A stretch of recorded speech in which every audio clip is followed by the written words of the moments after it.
Hai, Assalamualaikum. Saya Syazah, mahasiswa dari UiTM Jengka, Cawangan Pahang. Terutama sekali saya ingin mengucapkan terima kasih kepada pihak kurikulum kerana telah memberi tugasan ini kepada kami. Mahasiswa perlu memahami, menghayati serta mengamalkan kelima-lima prinsip rukun negara yang begitu dalam maksudnya.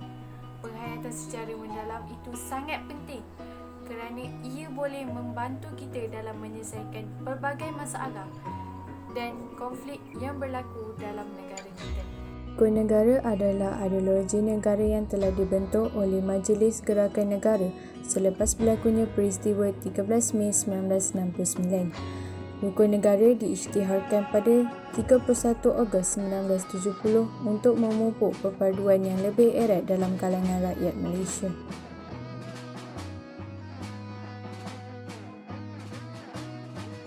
Kepercayaan kepada Tuhan, keyakinan wujudnya Tuhan sebagai pencipta alam dan mematuhi segala suruhannya berlandaskan pegangan agama masing-masing.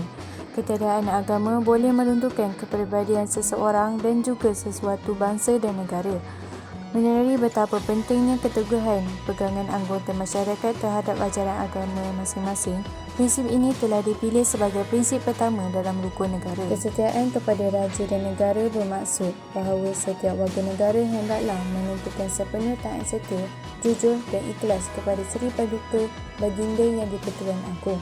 Di peringkat negeri pula, rakyat dikehendaki menunjukkan taat setia kepada raja yang memerintah negeri tempat mereka bermasyarakat tanpa mengurangkan taat setia kepada Yang di-Pertuan Agong.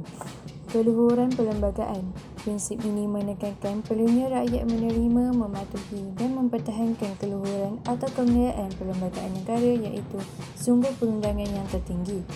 Fungsinya untuk memberi perlindungan kepada setiap rakyat negara ini akan hak dan keistimewaan mereka sebagai warga negara.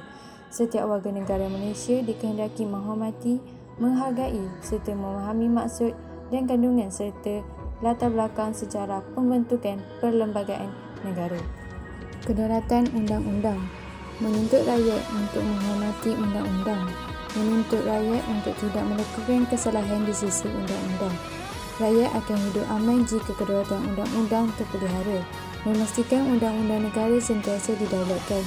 Memastikan undang-undang tidak disebar oleh mana-mana pihak. Kesopanan dan kesusilaan.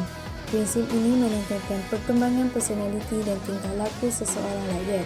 Tujuannya adalah untuk membentuk warga negara yang bersopan santun dan bersusila. Sifat individu yang bersopan santun dan bersusila adalah amat penting dalam konteks perhubungan antara satu sama lain dalam masyarakat pelbagai kaum di negara ini. Sikap bersopan santun dan bersusila patut diamalkan bagi membentuk individu dan masyarakat yang berdisiplin serta bermoral tinggi yang akan mewujudkan sebuah masyarakat yang harmoni. Slogan yang telah saya cipta untuk tugasan ini ialah saya seorang mahasiswa yang patriotik kerana setiap prinsip rukun negara telah saya terapkan dalam diri saya supaya menjadi seorang mahasiswa yang lebih sempurna. Itu sahaja daripada saya. Terima kasih.